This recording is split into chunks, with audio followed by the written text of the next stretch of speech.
Welcome to Oxygen Global, Cardano Live Technical Support and Smart Contract Development. My name is Bernard Spander. I've got Delon and Rido. Right, today we are going to run a very lengthy session. We're going to break the session into 5 different videos. What we are going to do is we are going to implement CoxyLib, Helios CoxyLib, into a property market, tokenization and fractionalization of property, like houses, land, and sell them to the public using ADA as shares. We started this last week. There were some bugs. I've tried to fix some. Let's see today what we have. We are going to go through everything from the beginning till the end. So let me start. All right, maybe you can introduce yourself rather than be quiet. Delon, introduce yourself. My name is Delon, and I'm part of Oxygen developers, and is Thank you, Rido. Morning, everyone. My name is Rido, and I'm also part of Oxygen Global. Right, my paper is ready now. Right, it's 11 o'clock. Let's start the first video. If it's around 40 minutes or 1 hour, then we record another one. Right, in this first one, what we are going to do is I'm just going to show you how I corrected those mistakes that we had last time. I want you to just focus a lot because your job is going to be testing, documentation, and also writing user manual on this one. And at the same time, we are going to understand the CoxyLib and the Helios and Cardano smart contract development deeper. Start by sharing my screen, entire screen, because I'll be switching from one screen to another. Please feel free to take part by asking questions. If you see where there is an error, don't be afraid. Just because we want it to be interactive so that people who are viewing can also quickly learn. Right, this is the live site. So here what I have requested you to do is to register, okay? When we are registering here, don't register as a buyer, register as an agent. I have made it in such a way that people can buy tokens without KYC, which is awesome. Right, once you have registered here, add a profile image. Next step is you are going to log in. I'm going to show you the two different dashboards for the administrator and for the people who are selling houses. Right, the first thing, let me show you the public because I'm not registered here. When the public come here, can you see my screen?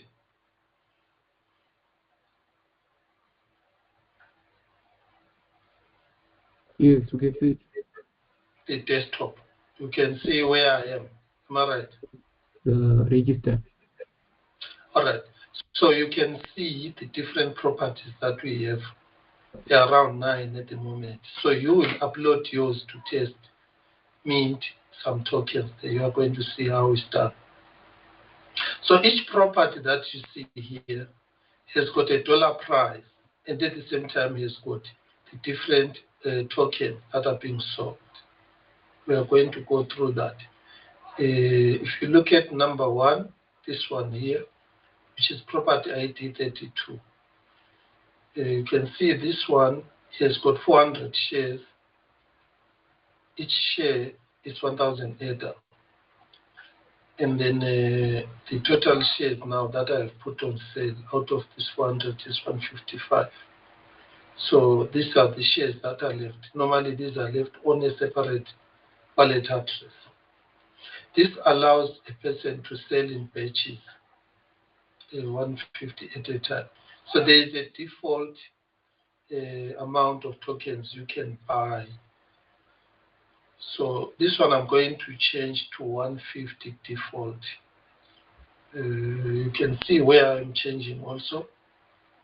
This is under property for now, because that is actually what it is doing now. It is just allowing a batch of 150 being sold. You will see when we are testing. Where is this?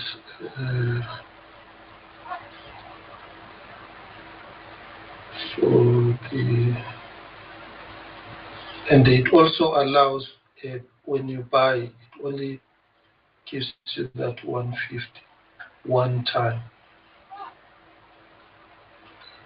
Right, let me just minimum this one step, and then let's go to this one here. In production, we are not going to have hard-coded values. For now, I just want it to be consistent. You see here, default buy is 150. It is updated for all those people who have already put their tokens on sale. Okay, next step, let me log in as an agent. I'm going to show you also the database part, the tables. Right here are the users, and then here is the token details. This is important for you to understand. We save the token details here. Remember before, I was saving these token details on local local storage. The problem was, if I'm minting or selling, it saves onto my browser. But then a buyer somewhere there needs those details to buy. That is why now we have put it on a server on my SQL. So far you can see these are the cells. There are two tables basically for this one. Token details, token sales detail. The token sales detail, they show you the quantities. See 150, 150, 150. And then they show you the status. You can see this is sold, this is sold, this is on sale, this is on sale, this is on sale. You can actually see the other information, but it is all on the dashboard. Let me go to the dashboard now. I'm going to log in as one of the people selling who are already on the market.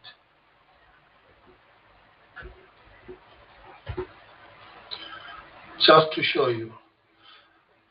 Right, there are two places for a person selling a house. The first place is your property. Do you see under my account here, your property here? When you get to the listing of my own property as James, look, I'm James. I can see I've got two properties. The first one is property ID 32, the second one is property ID 43. And you can see I have already minted the tokens and published them for the first property. That is why the button to mint is no longer there. We are going to mint this together. So your job is, number one, register as an agent. When you are an agent, log in, come to my account, your property here. And actually, you click this post property button. And then let me show you what you do. This one is just a setup. So you simply select a title with the price of the property that you are selling, enter the description, the addresses, what that property has. You can do a copy paste from other websites because this is for demo purposes. Select the property type, a house, building, then PKH, select one of those values, then the selling status, say sell or trend. For now, we have done the smart contract for selling. Bedroom, balcony, hall, bathroom, kitchen. So these are arbitrary values that you can enter for testing. Then down here, select 5 images. And then the status available, which means people can start buying, or you can tokenize it. Then here it says, is this featured? You can select yes. But that is the first part when you upload your property. So once your property is available now, this side, you will need to do the first thing. You will need to send tokens to the market in batches. Right, let me show you here. This one, you can see this one is a price. It's got a quantity for buying. It's because I have already done what? I have already put certain amount of shares for sale. But when you come to this other property that I have, this one, do you see it doesn't have the buy button? It is because I haven't put, if you say total shares 0, I haven't put any, but I have minted them. This is the most important part I want you to see here. I've got 2 properties.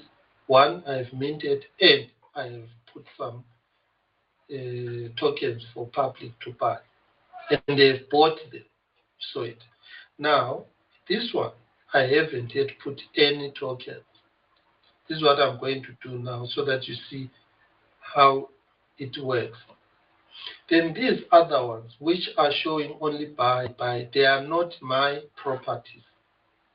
So I can put tokens, cancel tokens, update tokens on properties that don't belong to me. So you can see. But there is what I can show you, for example, let's say I'm interested in buying this. We can actually test this. Because here, this one is selling.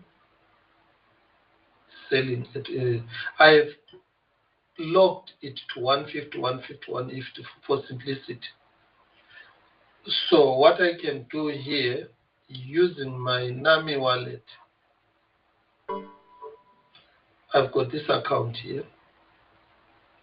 I can select any other account. Say test2. Right, test2 has got very little test add.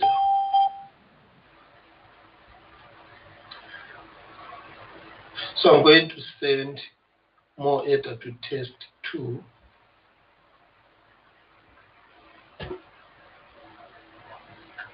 Let me send 2,000.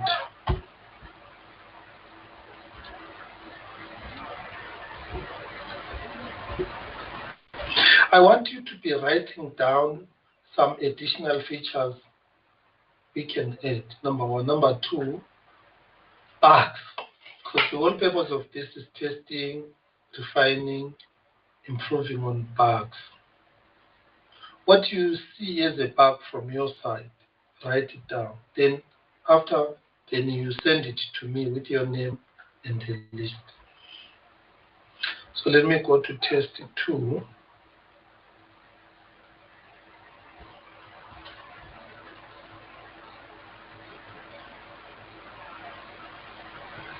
All right, I've got an extra 2,000 now.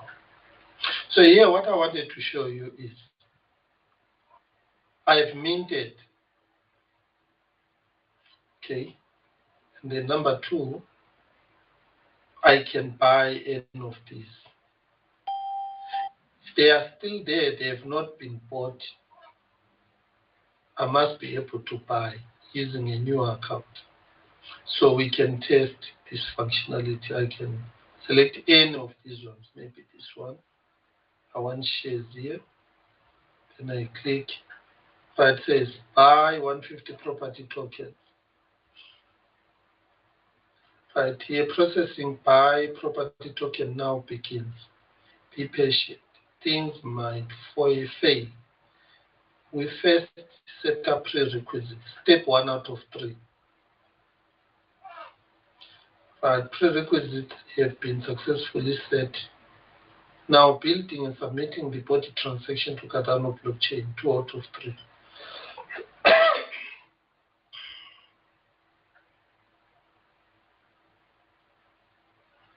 You can see it failed.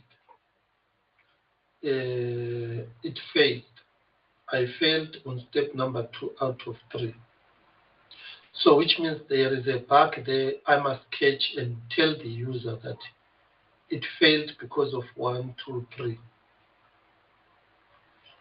You can write that down. I can only see it if I go to the inspector. Look here what it is saying. It is saying cannot read properties of null. Reading UTXO.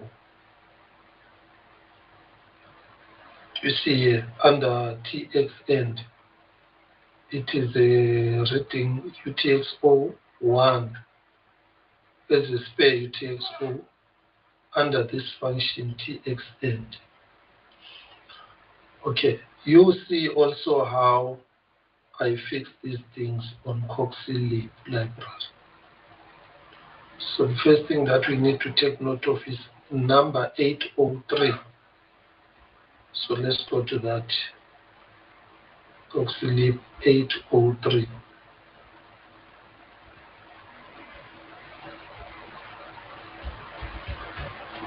Right, under 803 you can see it is saying this wallet data is not known. So what we can do, we can add. You know, there are 2 functions here. Mr. Banda. The first one is the init. Hello, Delon speaking. Yes. Right now, I don't know if it's on my side, but I only see the property page. Are you on the? Are you debugging? All right, you do not see my other far end. You only see property. It is on your side. What about others? Okay, Welcome. now we see the coding. You can see now. Now, when I switch over from here to the Coxie, can you see now? Now we see the coding. Now we see the web page. What about others? Where can you Requested see that I'm on Coxie now?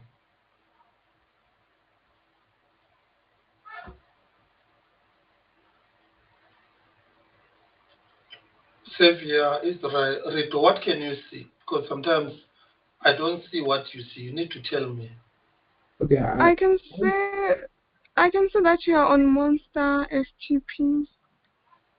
Yes, I can see it clearly. You have said that I'm on Yeah. Coxie. There is the Coxie You just library. highlighted line 632 to line 634, sir. I'm trying to fix this bug here, which says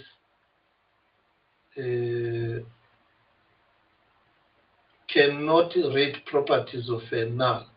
And when you click 806 line, it is saying wallet data is null. Okay? So to fix it,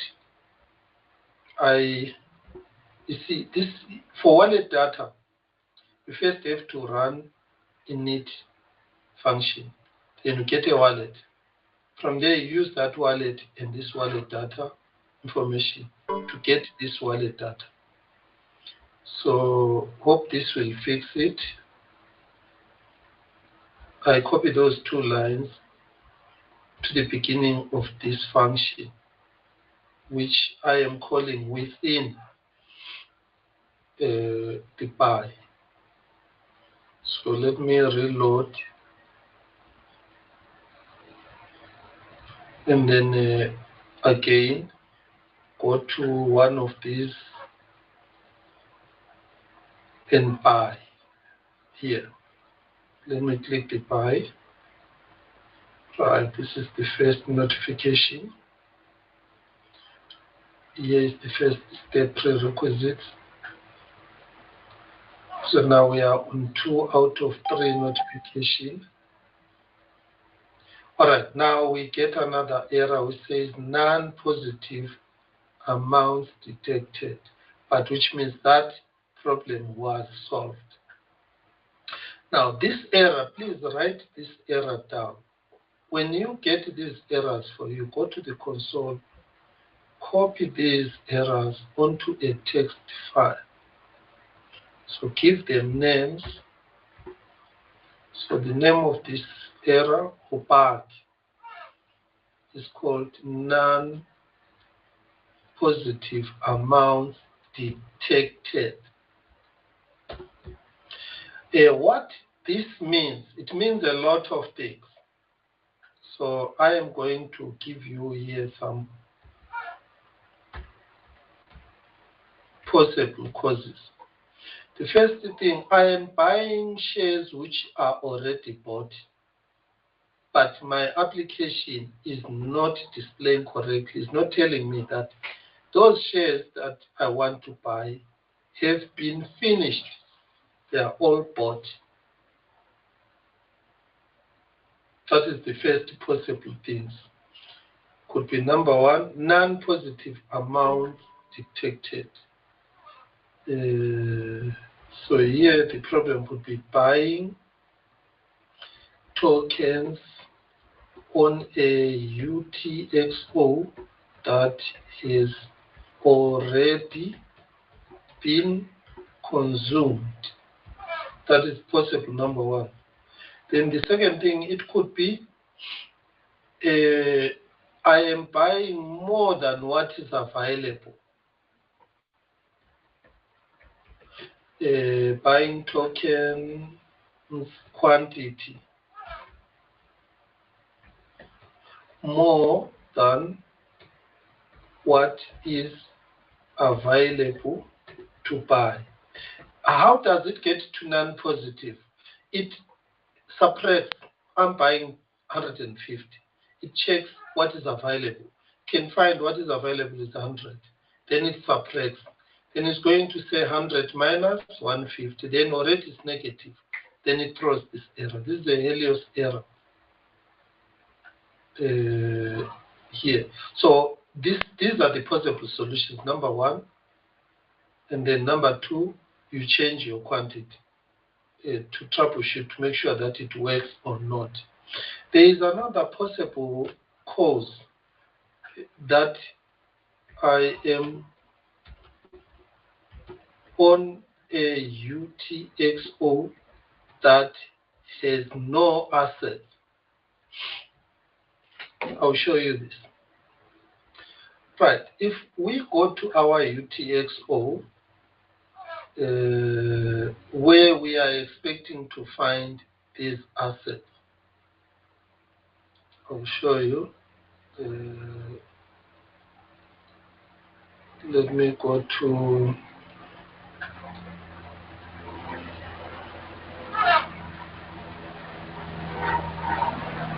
assets as a string, this one here. You can already see the message that I'm getting here. Token was not found. I think this message is not correct because here it is saying tokens were not found, but under this result, I have some UTXOs, this input. Right, let's check this input. It will translate to a UTXO input, whether we use that one or this one. is the same, but I will show you where actually we are looking for assets. This is a asset as a string, TXO input. Okay, there is some repetition here, but we are all at the same place. The TXO minting hex input here. We can start with this one. There are different names, but it's all pointing to the same place. Here we are looking for value. Under value, we check asset. Because if I'm buying assets, the assets must be here. Here the assets are there. Do you see that? So on this one, they are assets. And then this UTXO, there is one. Number 2 shows us the quantity that is there. So you see there is 150. So this is only what? On the token. This is on the token, on the blockchain. This is coming from the blockchain. There is 150 of this that I can buy on this house that is being sold. So then the question could be, why have we failed to access that 150 if it is there? So these are some of the things that I am polishing as I go through, find errors, find. Sometimes I could have gone to a wrong place to look for what I want to buy. Then I get all those wrong answers. Okay, so that one, let's leave it. Let's try another one. Because I tried different ones to see if in another account I'm going to be able to buy. Okay, there that error comes again. A non-positive amount. All right, let us sell here. Otherwise, you might have an impression that maybe the buying is not working. So what we are going to do here, we have minted tokens here. Maybe the first thing is for you to see, actually, let's mint the tokens. So you see how it works. This property doesn't have minted tokens. Property 43. So my account is James. I've listed 2 properties. So I am selling shares for this one. This is dynamically calculated and shown by the app. But it allows a person can change here. Put 150, whatever. So right, I'm going to click this part here. So now minting shares. Be patient, things might fall. All right, step 1, okay. Step 2 is okay. Let's wait for step 3. Perfect. Do you see now? It is now allowing me to mint. Look, there is a minting this property share tokens. The only mistake, they are not reference tokens. These are user tokens. This could be the problem. The naming part. They are not reference tokens. They are user tokens. Let me correct this so that you will also see where that code is for the reference token. This application is very simple. All the code is here on this file called app.js for now. I haven't put it into different because it's small. So basically, here I am minting mint shares. This is the function that I'm running. Mint property user shares. The error that is coming now, it is here under token name. So this token name, it is saying reference token. It's not supposed to say reference token. It's supposed to say shares, because now I'm minting shares for the people. So now I need to check where is this name, which is not correct, coming from. You can see it's coming from the database. So which means I picked the wrong name from the database, because it's supposed to say shares. I can correct it straight here. That is what I'm going to do here. I'll take this one out.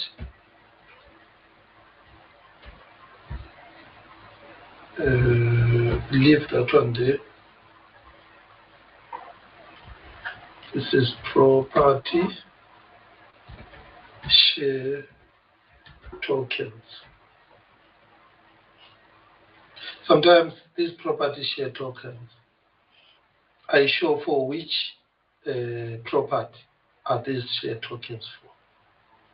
So under tokens, I add the property ID. So here I can say pre-ID. That is for property ID tokens. I can put an underscore. And then here I can put this num. You might say, where did I get the num? This is the property number for that house that I am doing what I am selling. There it is. So it will mint the tokens for that house without making a mistake. We don't want to mint tokens for a different house. Okay. So that is all right. I will save this. Let's run it again. Let's see the token name.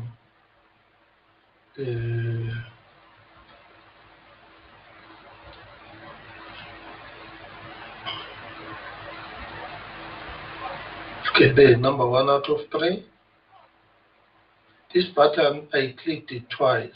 First time, didn't register the click. That's a bug. Add that. Right, we are on number 2 out of 3. Then now let us check what type of a token I'm getting. Still saying a reference token. 300 reference token. So which means where I am creating the output, because this is coming to me. This is the output that is coming to my wallet. The asset is named differently. Now, where do we fix this? This is the purpose of this section. Right, let us go to buy.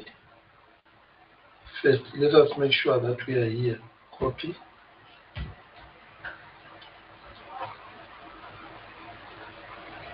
Right, to really make sure that I'm on the correct page, I've disabled this. You can see it's running, so which means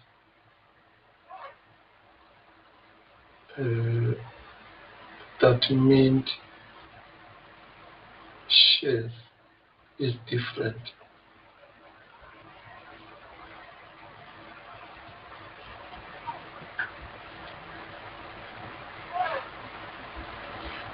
Right, let me look for this control. This is mint 43. Mint shares 43. Let's go to our file here and look for this mint button.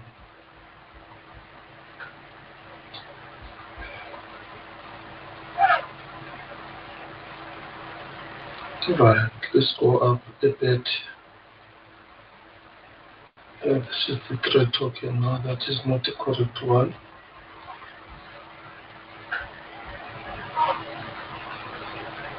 This is the reference token. It is running one of these mint registry token. Right here, this is where we are. We must look for mint 42. Could be one of these. This is the buy. This is the sell. This is the update. This is the cancel.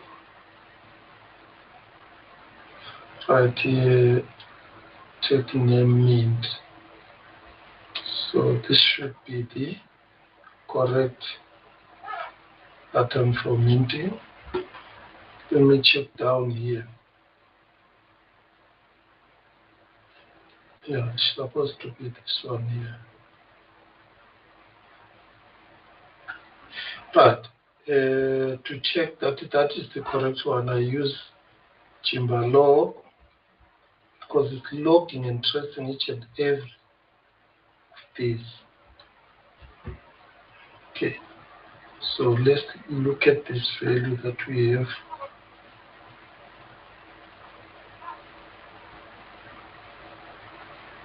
Right, let me click it again.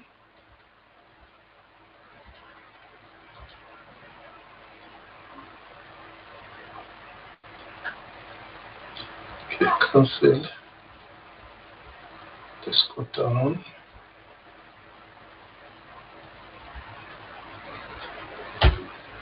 Right, let's see what number is here. Here, there we have the correct mint 4. What number is that?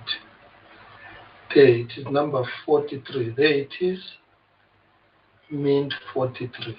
There is the pattern, is the correct one. Mint 43. There is 43 there. Okay, sometimes what causes this is a cache. So I need to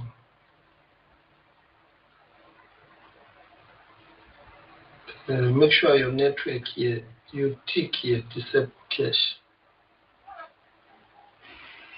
And let me run it again. What I'm expecting it to do, because I commented out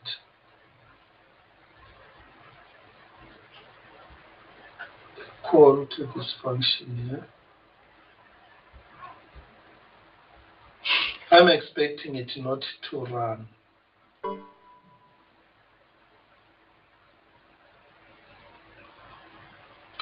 If it is running and popping up, it is running a wrong call function. So it means you are going to use a wrong function to mint. Okay, let's try it again here. Okay, now it's correct. So remember, I've cleared my cache now.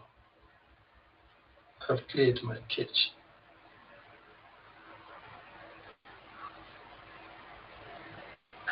So you can see it's no longer running that call because I've cleared the cache. So this is one of the other troubleshooting things that you need to do.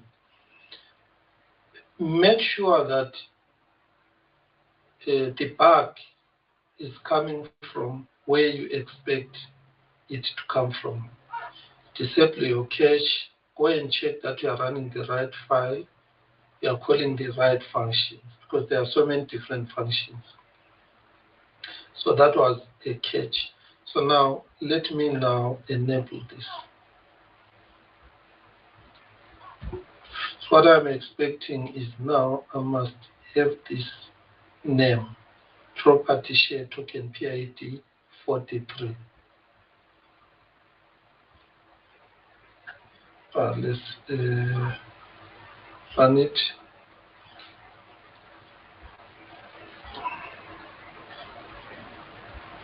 Did I save?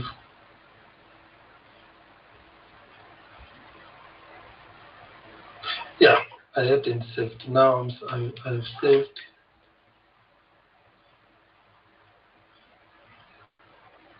Then I click this one. There, it is running now.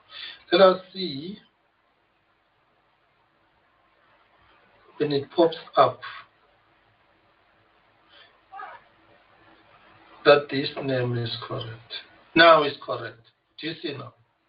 Properties, I've corrected it. 300 of them. Okay, now I can sign.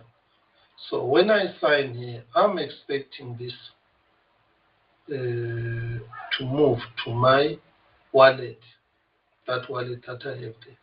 I'm expecting to get these 300 shares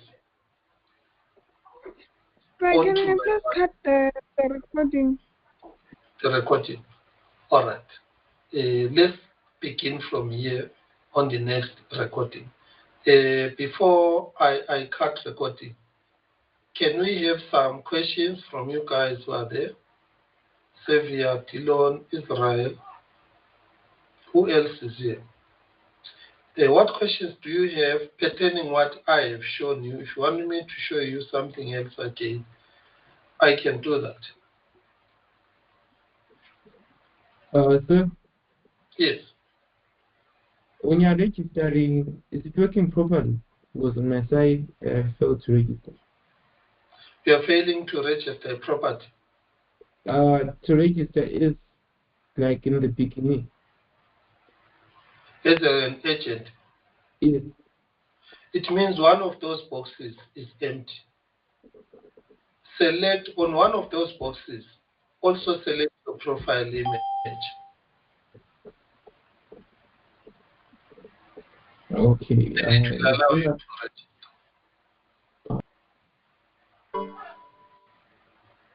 You got it? yes, let me try again. Yeah, you will try again. Any question concerning what I have shown you? Let me go through what I have shown you since the beginning, then we cut the video. Then we go to the next session. So I'm going to move to this.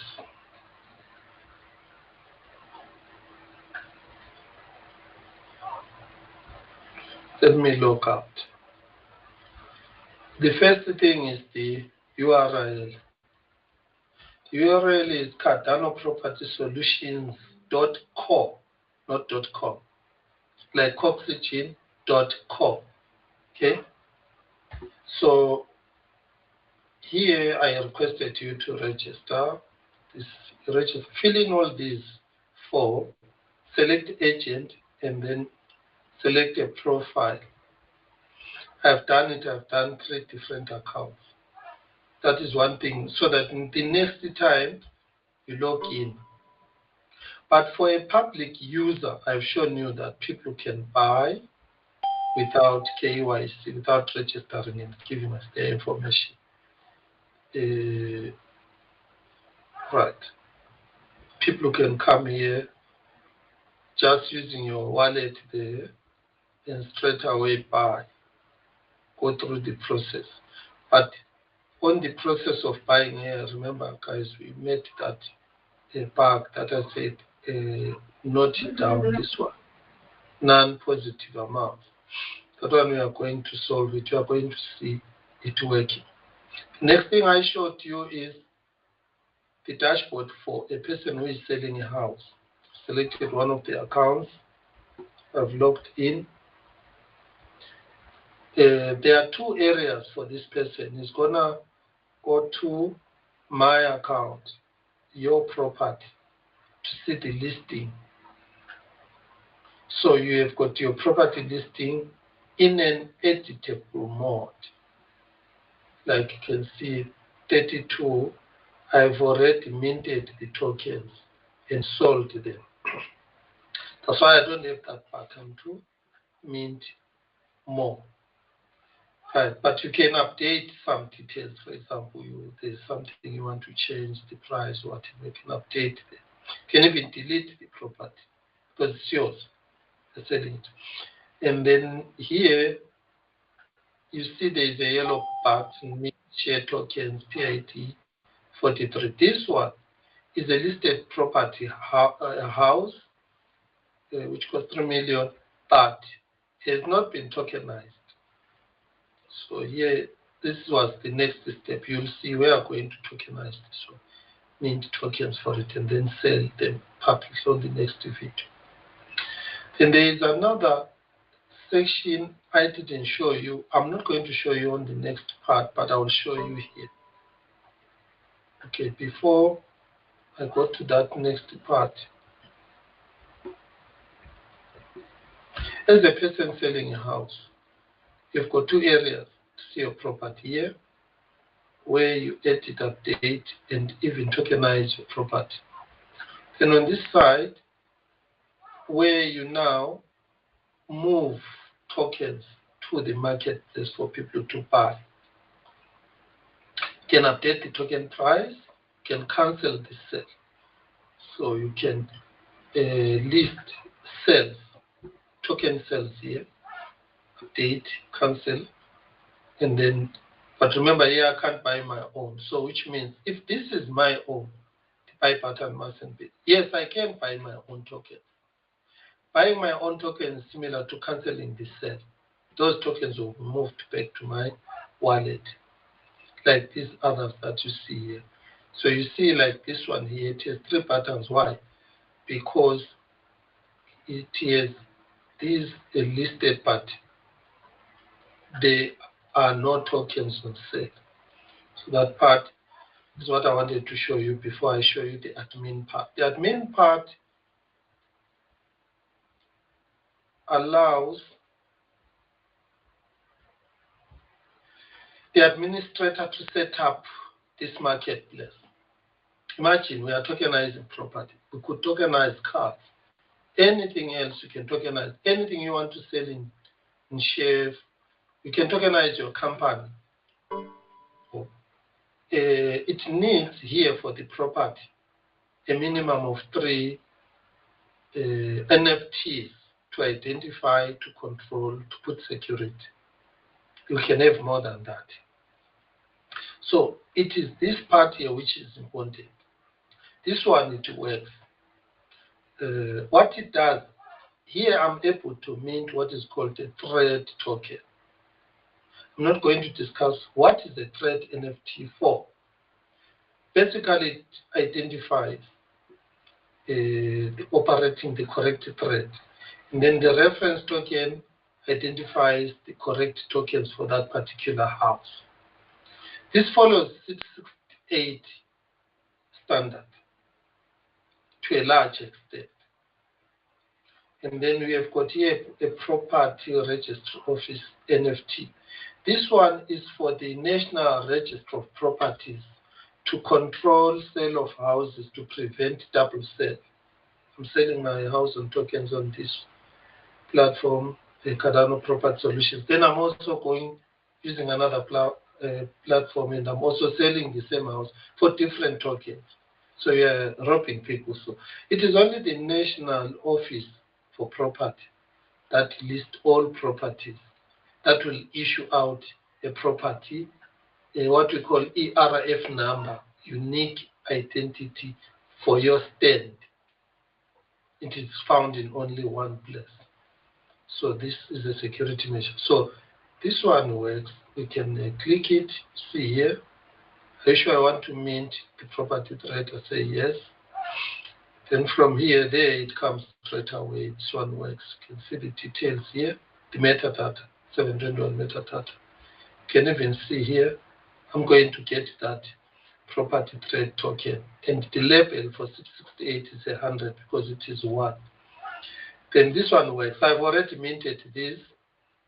You won't see them here, but you can see them on the database here under token details. Here they are. They are there. These first 3 are the ones. You can see their quantities 1, 1, 1, 1, 1, 1. See, quantity 1, 1, 1. These are thread tokens, reference tokens, and register office security tokens. So also, if I click this property reference token, you see here it says, are you sure I want to mint property reference token? And if I say yes, then you see that it works. I've done this already, it works. So I'm going to I'm not going to repeat that. And also this one, the last one for registry office. In a typical situation, the registry office is going to be minted by the registry office using their own pub key hash. Not me, the person who is setting up a platform for selling properties. So this is all what I have shown you for now. Let's stop the video and resume it after a minute. Okay, there is a question here. My network is bad, or Rido is having a network issue. Okay, that is normal. We are used to these network issues. Right, let me stop sharing first. I'm going to hit a snapshot of the register. Right. Session 1. Register. Okay. Now let's stop recording. So please stay in tune. We are going to the next session. Thank you. Welcome to Oxygen Global. This is Bernard Spanda. With me here I've got Israel, my co-oxygen developers, Rido, Delon, and Xavier. We have already done some sessions before. On this second session for today, we are going to carry on. Basically, let me share, and then I list down the activities that we are going to test and check together. Feel free to ask questions. Even to let me show you again something that maybe you didn't see properly, because sometimes I may be too fast. Okay, let's list down the things that we are going to do. So we have got houses which we are tokenizing. They're selling these houses in form of shares. Right, so what we are going to do now, we are going to do the following. Number one, as an owner, the owner of the house, we are going to mint house token shares. Then number two, we are going to sell them on the market in batches. Batches of 150. That is the second thing I want you to see. The third thing I want you to see is we are going to get anyone to buy. So the public. So one of you is going to buy those shares. So you don't need anything. You just go to your platform. You need to have only NAMI on pre-production. And then you're going to see there is a bug here, because when you buy, you're supposed to pay the seller amount. So when I was fixing things there, I think there was a mix-up with some of the sections in the code. So now it's allowing you to have those tokens without actually paying the correct amount. So that one is going to be fixed. It's a known issue. So public buy. So I want someone from your side here to buy and have those tokens. Then I'll go back again, maybe mint, ask someone else again, buy. Let's test these three steps. So let me head over to the link. If you came early and you want the link, you came late, you want to see the link here, here is the link. I'll also enter the link on our WhatsApp channel. There it is, you can use that. So let me also take the register of the second session.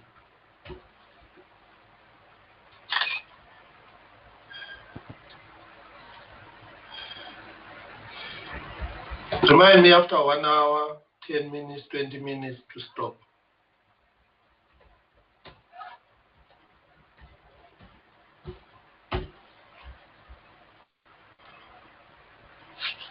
Right, let us go through what I have shown you. The first thing is I'm going to log in as one of these people. Let me log in as Lulu.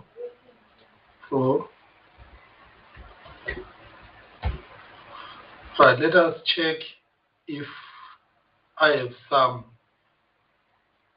I only have got one property as Lulu, and the tokens have been sold or put on public. So let me use another account, Stella. There's another account I created here, stella@gmail.com. Right, let's check property. Yeah, there we have Stella. Oh, Stella has got 3 properties, and none of them have been tokenized. None of them are on sale.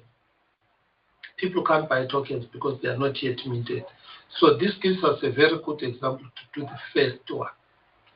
Right, the first thing we are going to do here, I will also open the console log for 2 things, so that you can also see Jimba tracing, same thing, so that if there is a bug, something that stops working, we immediately know where it stopped working. So basically what I do as the owner of this house, number 1, property ID 40. I'm going to be selling 2,000 shares, tokens, at 1,000 rand each. So let me click this part. There you can see the notification to let the person know the 3 different stages. And then setup was done. So next we build and submit the transaction to mint 2,000 tokens. There it is. Right, let's check the asset, 2,000, and it is the share token. Yeah, I corrected that. So let's sign.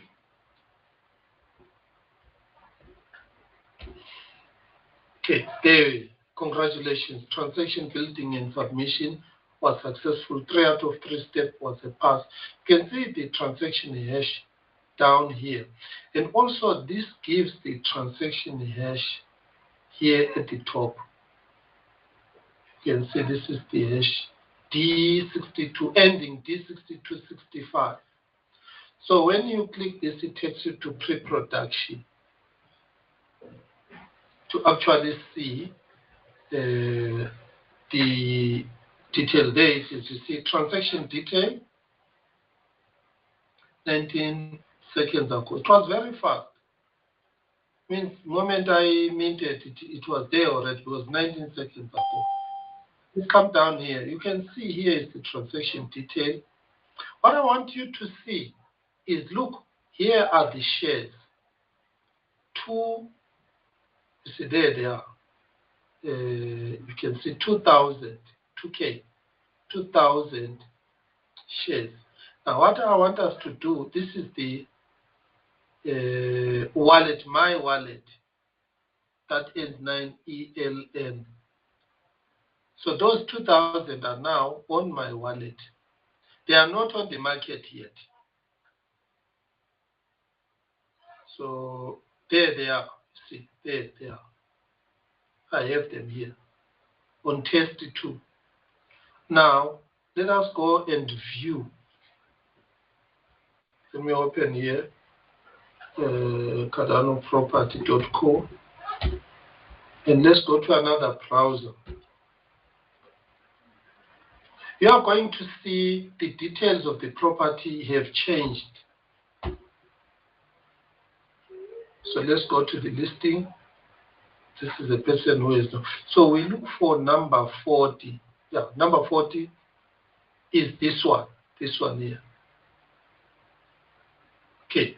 What I want you to see here, note is, now you have got this, what do you call it? This Explorer link to show you that this has been tokenized. That's cool. You can see there.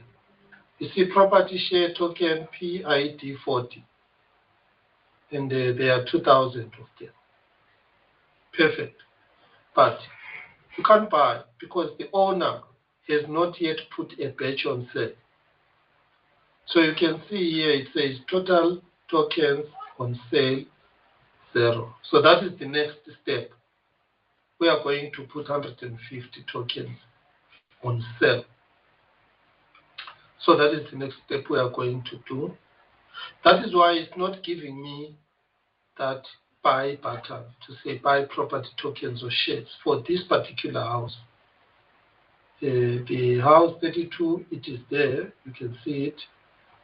And if you scroll down there, you are going to see these other houses. You can buy shares. So this is our next step on this one. Let's go to the next step. This time, I move from this section to the listing section. Under the listing section, you go to property ID 40. Now, on my back panel dashboard or my agent dashboard, now I'm given 3 buttons now: to sell tokens, to update tokens, to cancel the sale. So it gives me the first yellow one. So that is what I'm going to do now. So I'm going to show the console log again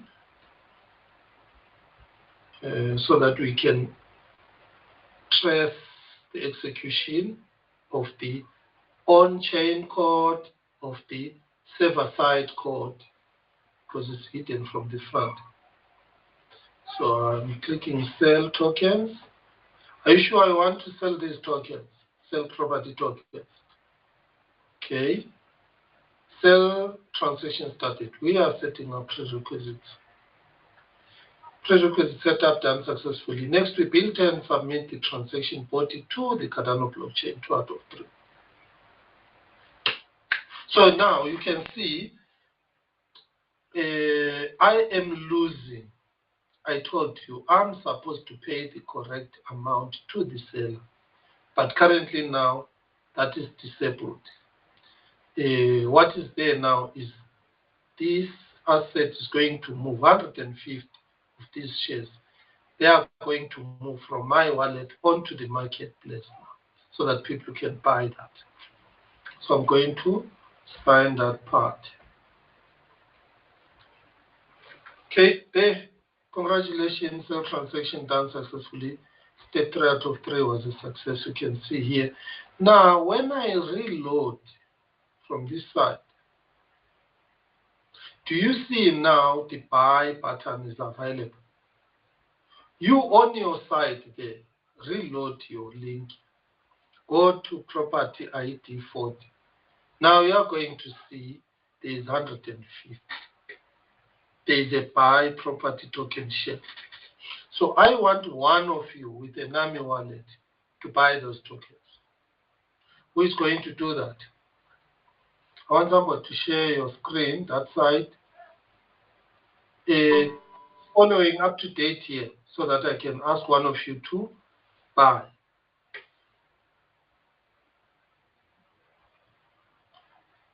Delon, Israel, Prefina.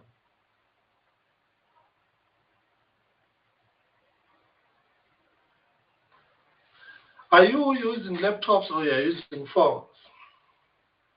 Are you able to just do this part, share your screen, and then buy the token shares, property or property D? Anyone? For right now, I'm on my phone. On your phone. What about Prefina? Israel, what about you?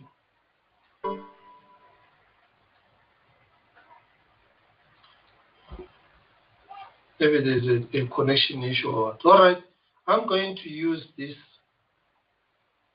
other.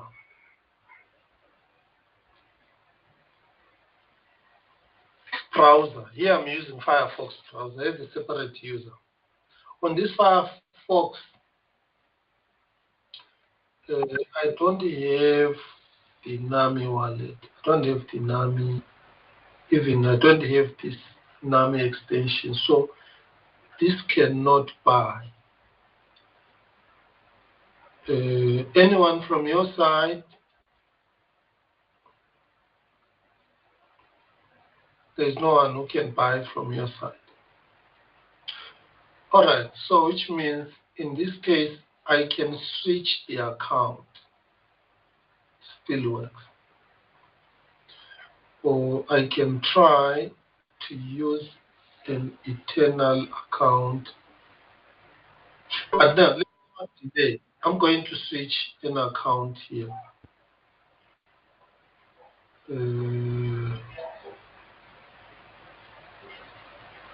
This is test2. Test2 is the one who minted this account. It's the one that minted those tokens and put them on sale. So I'm going to change test2, probably go to test3. Right, under test3, I'll try first with this 3-ADA, test-ADA. Should be maybe enough for transaction fees only to simulate buying. So test3, let me leave it like that. You can see I don't have those token shares. Okay, let me close first. Run the buy from a public, because a public is not going to be logged in. So I'll log out and then go to the property listing. So here I'm going to hit the button buy property shares. Are you sure I want to buy 150 property tokens? T's and C's apply, buy. Yes. By processing by property token, be patient, things might fail. First we set up protocols. Okay. Prerequisites have been successfully set. Now building and submitting the transaction body to the Cardano blockchain. Let's try that. Right there, it fails. Let's see what it says. I will need to catch that failure. Okay, here is the error, what it tells us. This one is a straightforward error, so I copy that. So I'm showing you how to get bugs and list your bugs. So this is going to be number 2. So this one, the problem is need loveless, but only have got 7. I've got 7 ADA, but I need 16 insufficient data. Are you talking that side? Let me switch to yes. Are you sharing your screen? Yes, I'm sharing the screen. You can't see my screen. I'm not sure. Is it a problem with my side? But I cannot see the screen. I can only see the face cam. Let me check. Trifina, can you see my screen?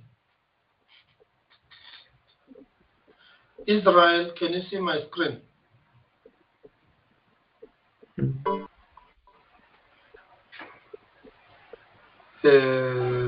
Network issues is always the case.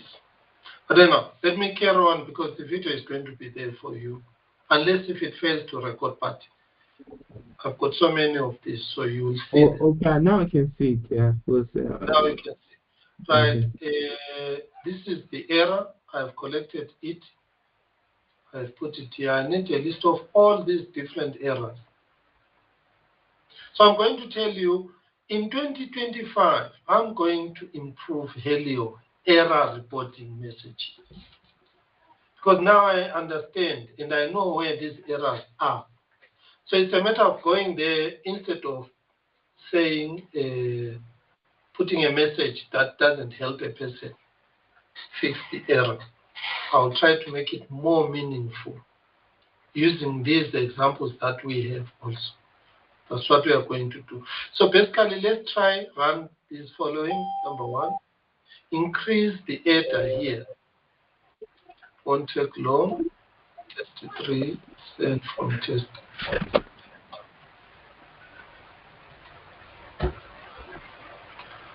Right here, let me send 2000 to test 3. So running all these steps step by step, slowly. Even the trivial thing is very important. It will assist you to learn this. So, okay, so now we have 3,000 here. Let's try again. So run. Now we have enough ether to run the transaction fees. But in a real situation, I must have enough ether to buy 150 tokens with the real amount. Okay, let's run this. We've seen this. We've seen this. Right, you can see the Jimba tracing and testing down there. It gives you a picture of the execution happening. Right, there we go. You can see now this account test 3 is going to receive 150 one time. So this type of a sale I have is batched. I put 150, someone buys them. Then I come again, either I change the price or I put more. And then the next development is allow out of 150 someone to buy 30, 20 until they are finished. That flexibility. All right, I'm going to sign and I want to see this 150 on my test 3 account. And then we want to see also here there is a, let me reload this site. Cardano property.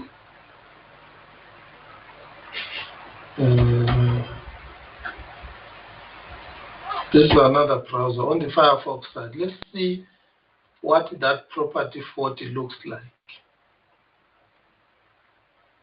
Right, you see there is information now that says 300 are on sale.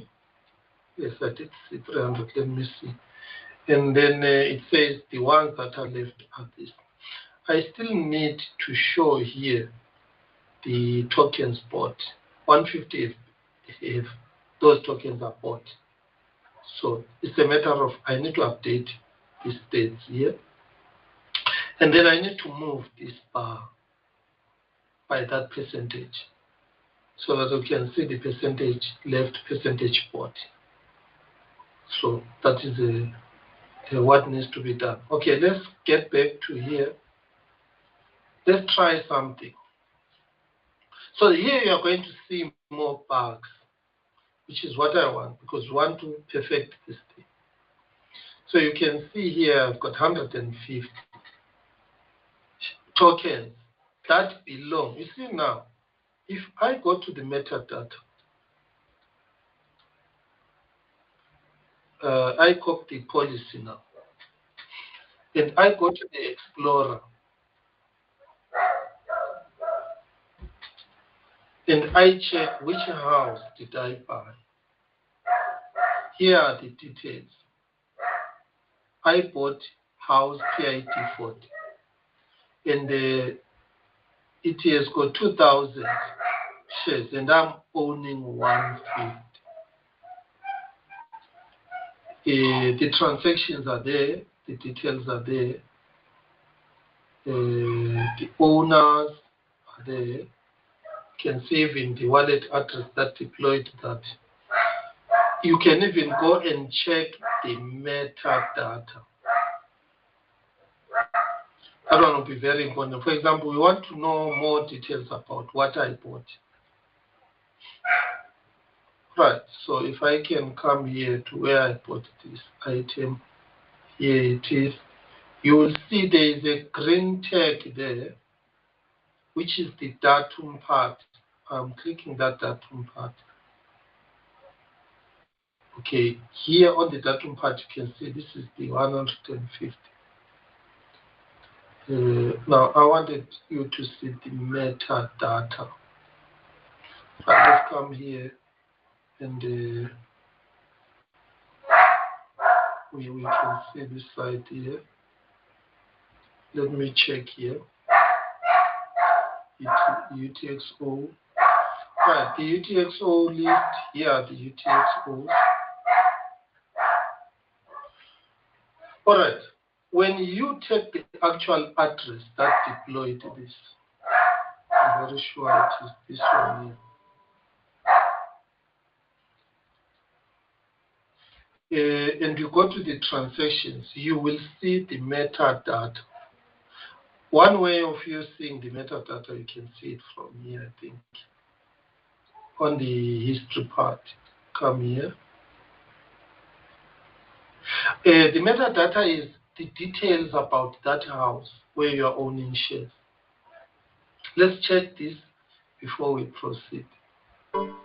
Let me get this transaction to the pre-prod, because the pre-prod C Explorer is faster than the Cardano scan.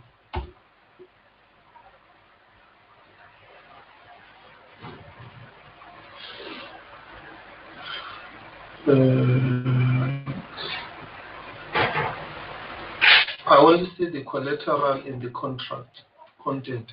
I don't see the metadata. And I'll check it later some other time. Reward, asset, addresses, UTXO. Alright, I'm not seeing it here. I will also check that code, that when somebody buys, is the metadata also submitted to the out transaction. All right, let's go back to our list, what we said we are going to do here. We have done step number 1, 2, 3. First step that we have done is we have minted house shares. We have put them on the market at 150, one batch, and then we bought them using a different account. What happens if I try to buy again using the same account? It should fail because now it gave me all the 150 using this account. Let's try, let's see. Or it will accept. So let me open the console to see what possible errors we have.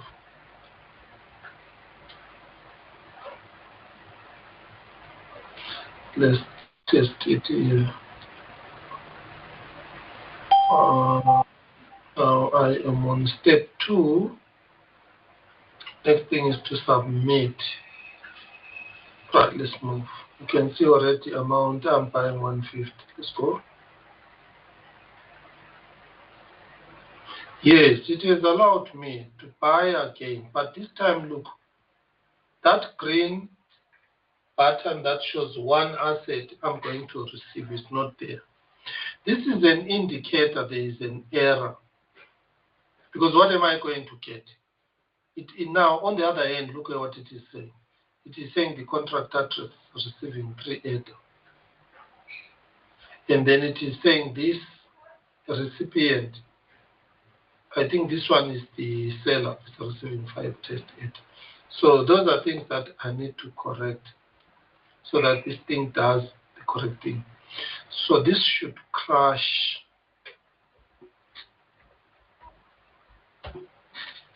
It didn't crash. It ran. It actually ran. Very strange. I'm not expecting to receive any tokens. Didn't show any tokens. But it did run successfully. Now, the on-chain JLog tracing helps us see the logic Remember, it's a validator. You can see here seller value, it says true. So it means the seller value is what the seller was expecting according to the smart contract. Remember, the logic of the smart contract is as good as you, the developer. So if you, the developer, don't put enough validation rules there and cross-check, your validation or your smart contract is going to be weak, to be hacked. Here it says datum NFT unity price 1000. Do you see now? I'm seeing this on chain execution using the JLO. And then signed by the buyer, yes, true. Where it says true, it means that condition on the smart contract. Let me show you actual smart contract. It means it was true. So under script here, property, buy, sell, smart contract. But I created these functions, the JLog function, JLog pool, JLog buy trade, to trace and log and show me where, the values, how they run on chain, so that I know what is happening on chain. When I run buy, I run update. Okay, we are going to test the update. So on this buy, there are only 3 rules that I want to check: that the signer is a buyer, that the NFT ID of the datum is the one being supplied by the buyer. So this NFT ID is an identity of that particular batch of house shares that I'm buying. Then here, value sent to buyer contains both assets. It runs set is true. So let me check if it gave me another 150, because it didn't show me on the interface that I got another 150. So let's check here now. No, it didn't. I saw it. So those are what we call logical bugs that needs to be fixed. That is the next step in improving this. Nice part is running. There's on-chain running, off-chain is running, server-side is running. It's integrated into a real-world application. You'll give me your own comments. So there are 3 basic validation rules. The first one is this one, it's true, that is why it ran. The second one is this one, it's true. Third one, there are 4. So they were all true, true, true. That is why this transaction ran. One lesson you need to know is the very fact that my transaction is running doesn't mean it's secure. Security is the next step, making sure your smart contract does what it's supposed to do in a safe way, because it will involve funds for the people. Right, so that is it for this session. Let's talk, let's discuss. Give me your feedback. Let me stop sharing. Let me hear you talk. We are building. We are taking Coxlip to the other side.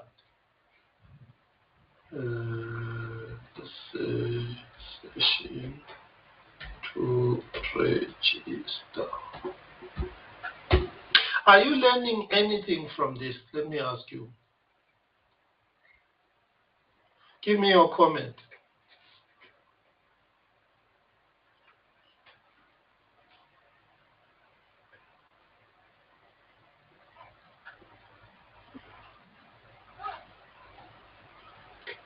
Anyone? Delon?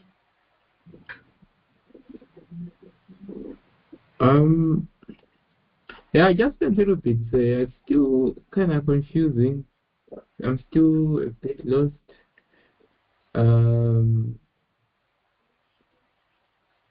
Yeah. I'm here to really clarify that confusion, because remember, since May, you guys have been attempting creating dApps in Cardano on different use cases. So I've got this use case for property now.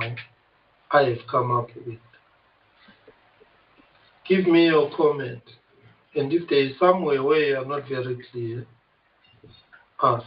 This is the session for that.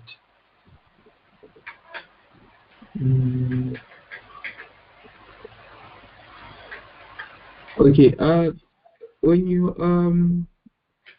minting the tokens, right? The property part. When you're minting the token, so the buyer will. Okay, what do those tokens represent? Shares. Or shares also? They represent shares. We are going to be owning a fraction of shares in that property. It could be land, it could be a house. This type of selling property is actually happening in other countries. I've never checked with South Africa, so I want to be one of the first to allow property to be sold in shares. There are some advantages to it in the sense that, number one, people who cannot afford owning a property, investing in a property by buying a full house, can own property by owning little bits of shares in tokens in a decentralized way. Because look here, I have 150 in my wallet, test 3. I own that. And those shares are verified and backed by the National Property Registry Ministry.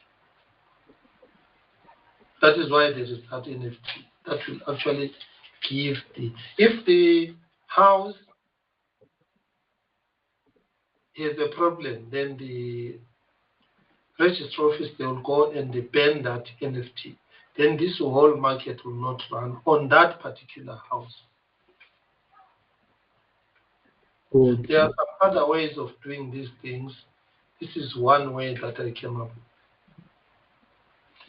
Yes, wanted to ask more questions. Delon. Yes, there was that one error, the now positive amount. I forgot where it was, but I wanted to ask exactly what it meant, the now positive amount. Or it said it's exceeding. Right, the first error that says non-positive amounts. Yes. All right, that one I have explained it to you. Enough. I have listed it down. I'm going to fix it. You are going to experience different errors. List them down, bring them to me. I'm going to try different conditions to really get to the root of what is the cause. And then after that, I'm going to have some suggestions of what to do. Basically, you saw I got that non-positive amount. Normally change your wallet account. Go to another wallet account. And then it says non-positive amount. Check that you are buying tokens that are there. Then there is this error here which says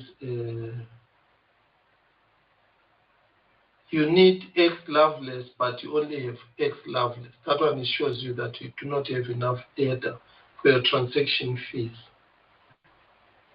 So you only need to add up, increase the ADA balance that you have on that wallet address.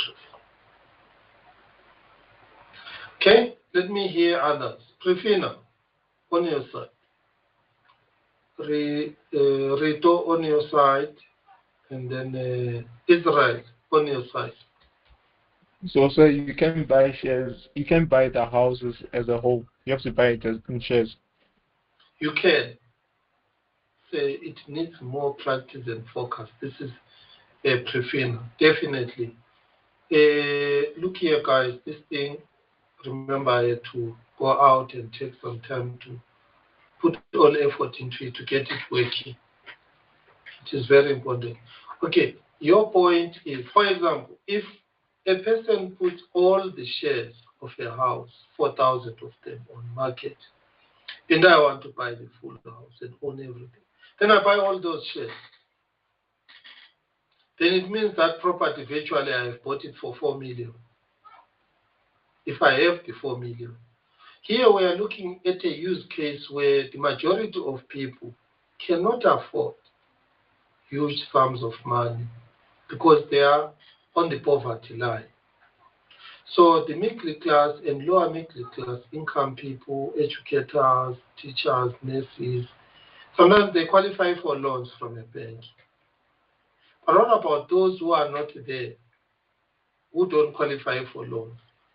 But they want to invest in property because property appreciates over time.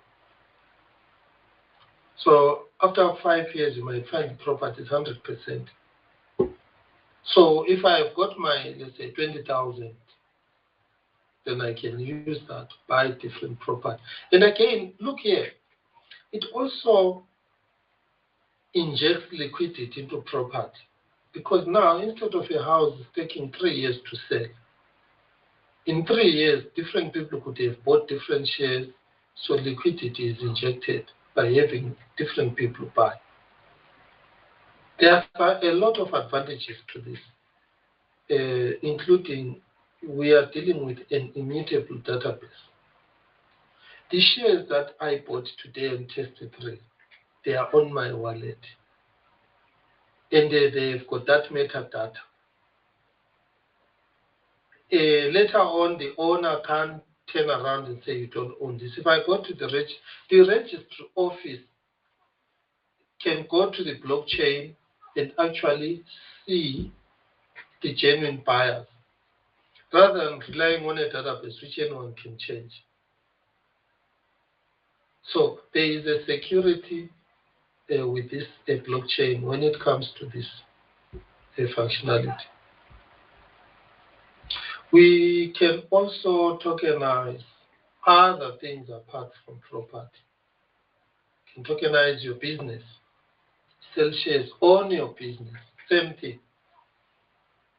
It will still work. Then people can look at you, you are running, you have a business, they see it's growing like Starlink, Elon Musk, sell these shares.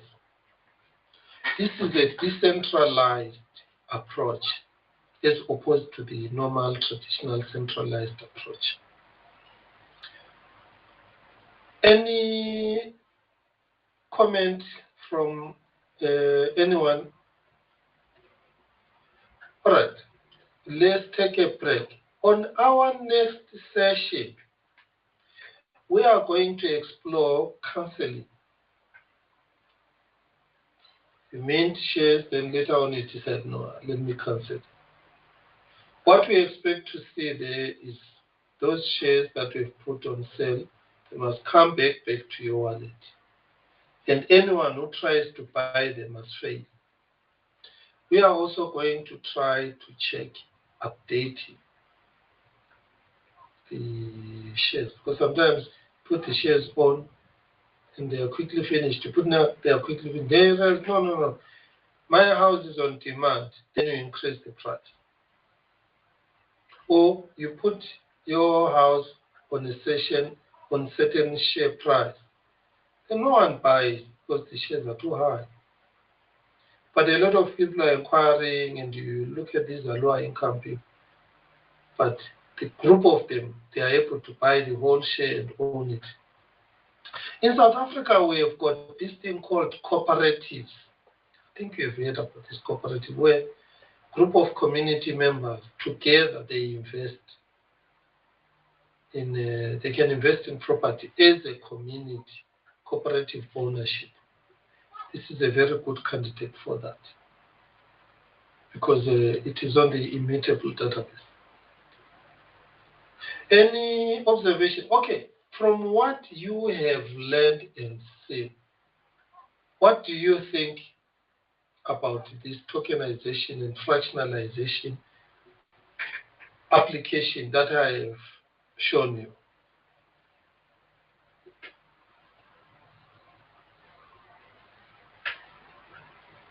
Give me your feedback.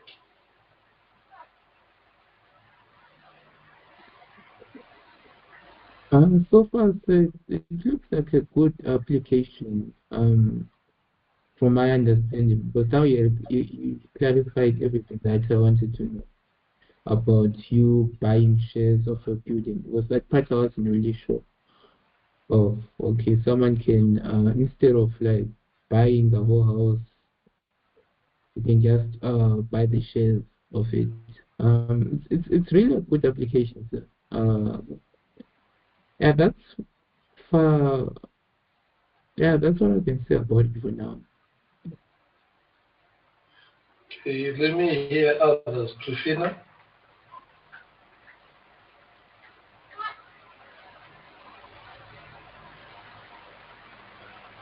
Oh, Israel. Is Xavier still here? Xavier is disconnected. Feedback from you, Israel or Christina? Yeah, so like Dylan said, it's a very good application because it also targets the low and middle class workers or earners. And instead of buying the whole the whole house, you can actually buy in shares, and you can actually profit from those shares that you buy, which is actually a very good thing. So yeah. You are going to get the source code free on GitHub. Will you be able to implement it in other areas? Because remember, when I said apply Coxley into real use cases, this is what I meant. One approach. It's not the only best approach. It might not be efficient. It might have some, what do you call it, some areas for improvement. But it's a demo, a prototype, a minimum viable project that proves the concept that Cardano tokenization, smart contract development is doable and is easy and is quick, and you can do it with JavaScript. Everything that you see I've done there, I've not used the framework. Where we have used the framework, maybe we are talking about jQuery library or Bootstrap, but we have avoided all these other different frameworks. I did post in the group here, question global group 0, an answer to a question someone asked before to say, how does Coxley compare to ICANN, to Lucid, to Mesh, to Haskell, to Bluetooth? It is very important, and this must give you guys confidence, because I've seen a lot of people came here, they felt like, no, maybe this Helios is not good enough. I heard something, we are moving away, we are going to ICANN, we are going to whatever. Now, this is the most important part, especially for beginners. What makes a lot of people sometimes fail to achieve something within a short time is lack of consistency. Jumping around from this to that, to this and that, and then achieving nothing. So when you go the ICANN Lucid Mesh other way, you are going to bump across the following. Most of them are using Next.js library, or what we call it, framework. One thing you need to know, others are using React.js. Next.js is a framework that simplifies React.js. You need to know React.js for you to work best with Next.js. It was made to make using React.js quicker and easier. It uses those, what we call state management techniques, the hooks. One thing I want to tell you is React.js, Next.js, other frameworks of JavaScript, they are built using JavaScript. That is why for me, it is better to have a very good foundation of JavaScript. That is why I said all my students, all my new people who are new to development, start with vanilla JavaScript. What I have shown you is vanilla JavaScript, bare bones. I'm even using a LED. It's very simple, bare bones, but the functionality is working. There's another advantage I have never explained. We'll get into this later on. With vanilla JavaScript, I have built a national application that has been used by a security company in South Africa and still running there. So don't underrate vanilla JavaScript. The other advantage that we have is we have avoided a lot of other learning curves. You need to learn Lucid Evolution, Lucid, as a separate language from a separate company, separate documentation, separate testing. Right. That is why a lot of people, they get into these projects, they get stuck, then they backtrack, go back and do parallel learning. You learn the basics that you don't have, at the same time you are using the framework, moving on with it. You can't do a lot with a framework whose foundation you don't have. That is one thing that you need to know. The server side, normally for React, Next.js, is normally Node.js or Delon. And these are cloud hosting, which sometimes come with a package. They are more expensive compared to shared hosting. Here, all of you, you came here, you were more than 20, 30. I've got each one of you a simple shared hosting EFT account that comes with MySQL, that comes with PHP, Python, that comes with FTP. Like right now, you can test, I can test, we can live test because it's online. We are not using local host where now you're only seeing it from Mr. Spanda. It's on local host that Cardano proper solution. So for us, how do we then go and register and test? Because it is on local host. No, it is live. It is on a shared hosting. That is why you guys there, you can collaborate easy and quicker. And it's not expensive as opposed to these other hosting type of tools and services. The other most common usage of these other tools, they want VS Code. They use a lot of VS Code. And VS Code now is bloated with a lot of too many little dependencies, tools, formatting. You know, some of these things, I'm telling you, you are going to be tired of them. Because every time you jump from this project to this one, there is a new different tool for formatting text, for doing this. Everyone is marketed like it is the best of the best, but the truth is there is no best of the best. All millions of them, they are good for what they do from those different people who are marketing them. You end up spending more time on the tooling, on learning different platforms. You have to learn all these different platforms that I have shown you with the tooling, the banglers, the transpilers, the node package manager. They overwhelm beginners a lot. Tell me, if a new student, a new developer, is struggling with CSS, struggling with HTML, how is he or she going to cope with all these React-based platform and frameworks?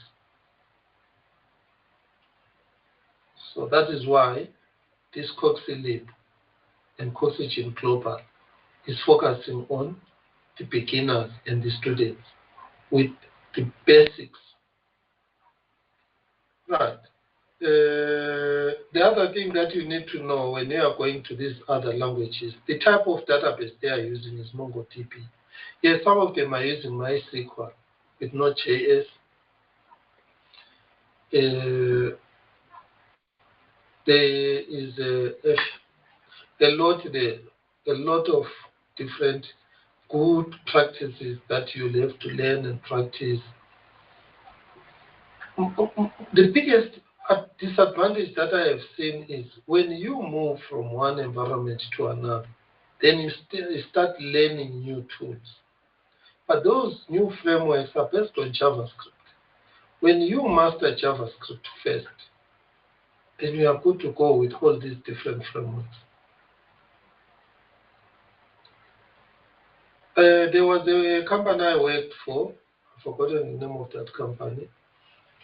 They were looking at a project on React Redux. It was a very nice application like Facebook, big application like Facebook. So the developers who worked on that, and they spent more than $1 million on that one. But what happened there, the developers left, and then they were trying to get new developers to work on React Redux. So developers were not able to cope. Why? Because they didn't have a foundation. So they were kept on complaining about the code, the formatting, the structure, bad practices that were done by the first person who did that. Remember, a lot of developers there, they never went to college to learn these things. They are self-taught. Some of the practices they do, they are trial and error. So I passed the interview, demonstrated that I could do better. And then within a short time, I was able to get that application running and to add features into it. I'll tell you the trick. I left that React code the way it was. Then I extended the features, the demo features they wanted using vanilla. What if I didn't have that vanilla skill? I was not going to be able to quickly do those, what we call it, GPS tracking systems. Because they wanted to show customers very quickly new features of the app. They didn't care what was behind, whether it was a React, it was Next.js, it was vanilla. All what they wanted is a working demo prototype, and it worked. So now I don't want to be biased against all this. They exist because of some good. What good? When you are building enterprise applications like Facebook or big applications like WhatsApp or whatever, then you need those frameworks for big teams. You can't do them with vanilla. That is where now you need those frameworks. So that is the most important thing. Now, when you compare React.js, Next.js versus vanilla, vanilla is very fast in execution because there are no components to redraw or re-render, no life cycle components of a web page, no React hooks or Redux state management that is so complicated on your browser. So that is what I'm telling you. You can go and do the benchmarks. Vanilla is number one in terms of speed because it doesn't have to redraw or create components. No, it simply uses a normal HTML. What is the disadvantage? The disadvantage is state management. So state management is one of the key disadvantages of vanilla. All right, this is not a language debate or what, but I have to bring it to clarify. I need consistency, I need effort, I need productivity with what we are doing. You will see it will be coming in future. All right, let us stop this session. Prepare for another one later on. Go for a break. If you do not have any questions, I'm going to end this session. Thank you very much. Right, let us meet again. After I stop the session, we will discuss what to do when we meet again.